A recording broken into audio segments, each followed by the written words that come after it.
I'm pro-life. But I'm not just pro-life because I'm running for the Republican nomination for Florida State House District 3. I have been pro-life from the very beginning, since before I was born.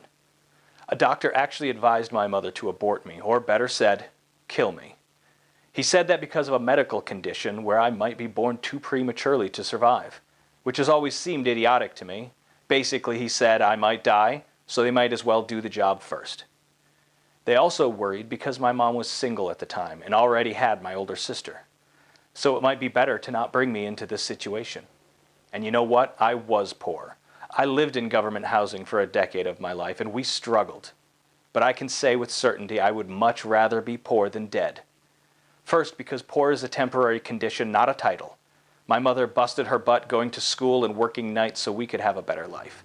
But more importantly, even if I was poor my whole life, this argument has always seemed particularly elitist to me, saying that the lives of poor children aren't worth the same as others. And this argument isn't only used on poor children, it is used with medical conditions like Down syndrome. Iceland, for example, asserts that they have come close to eradicating Down syndrome births to nearly 100%. Phrased correctly, they're killing all the babies with Down syndrome. I genuinely don't understand how the hell anyone can say that the life of a child with Down syndrome is any less important than yours or mine. Thankfully for me, my mother never once considered it, and here I am. So when I say I've been pro-life from the beginning, I mean from the very beginning. When I was older, for my Eagle Scout project, I made a monument to the unborn children killed by abortion. It was a memorial not only for them, but also for their mothers, because we often forget that most of these women are victims too. They've been lied to for years and don't truly understand the tragic consequences to their child or themselves until it's too late. And I'm proud to say this monument has been up for more than a quarter of a century now. And I've also included pro-life themes in my films that I've directed. And my pro-life beliefs affect my lifestyle. One of the reasons I saved myself for marriage is because if I were to get a girl pregnant, I wouldn't have a choice. And I wasn't willing to put myself in a situation where my poor choices could kill my child. And finally, I married a woman who's probably more passionately pro-life than I am, and we are raising our children to respect and cherish the sanctity of life. So how will this affect me as a state legislator?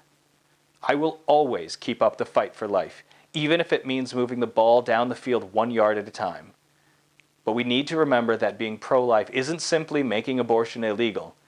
It means changing our culture to prioritize life and raising children, building a society in which women don't feel pressured to seek abortion. Much of this can't be done in the government. It will be done by our churches, our synagogues, and our people, standing up for what is right. But there are things the government can and must do. 73% of women have abortions primarily because of financial reasons. We need to support organizations that support women going through these crisis pregnancies. So many women that have abortions don't really want to, but they can't see any other way.